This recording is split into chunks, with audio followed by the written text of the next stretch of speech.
दोस्तों अब हम लोग पढ़ने जा रहे हैं chapter 6 restoration of position and extension of lease section 29 क्या कहता है? Entitlement to restoration of possession and compensation by tenant, where the landlord recovers possession of any building from the tenant by virtue of an order secured because of clause C and E of subsection 1 of section 19, and the building is not occupied by the landlord or by the person for whose benefit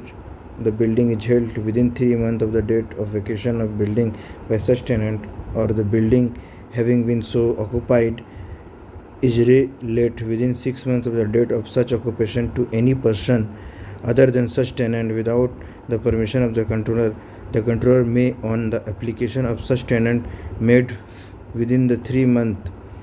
of his vacating the building and giving the landlord an opportunity of being heard by order, direct the landlord to put such tenant in possession of the building or to pay him such compensation as may be fixed by the controller or both. दोस्तों यहाँ पे landlord अगर position ले लेता है building का age पर the clause C and E of section 19, याद है सेक्शन 19 क्या है था? सेक्शन 19 था कि अपने लिए या अपने रिलेटिव्स के लिए या फिर जो टेनेंसी का जो कंडीशन है वो एक्सपायर हो गया है, टेनेंसी अब सब्सिस्ट नहीं करती है, तो वैसे सिचुएशन में अगर उन्होंने लैंडलॉर्ड को पोजीशन मिला हुआ है लेकिन अगर वो 3 महीने के अंदर किसी को वो ऑक्यूपाई अगर नहीं करता है लैंडलॉर्ड या उसका रिलेटिव,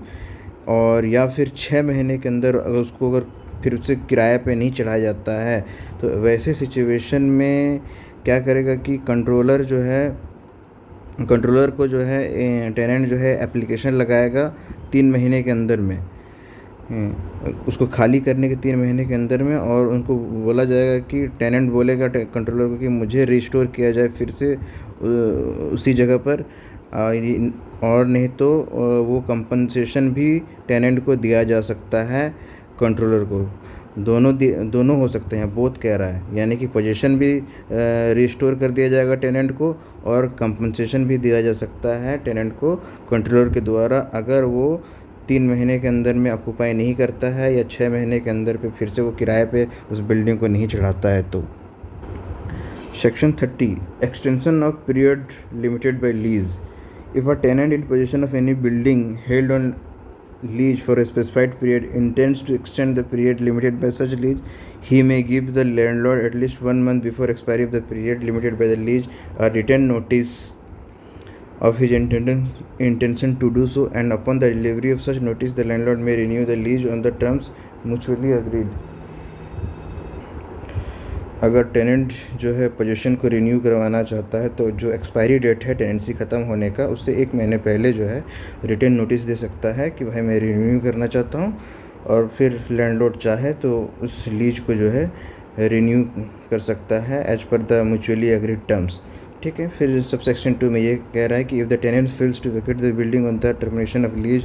और एज द केस में be on the expiry of the period renewed under subsection 1, the control shall on application by the landlord pass an order for eviction which shall be executed as such, and may further order the tenant shall pay to the landlord such amount as may be determined by it as daily compensation. अगर जो है tenant vacate नहीं करता है जब lease termination होती है, ठीक है, जब एक्सपायर हो जाएगी और वो रिन्यू नहीं होता है, तो कंट्रोलर जो है वो खाली करवा सकता है जब एप्लीकेशन दिया जाएगा लैंडलॉर्ड के द्वारा खाली करने के लिए। तो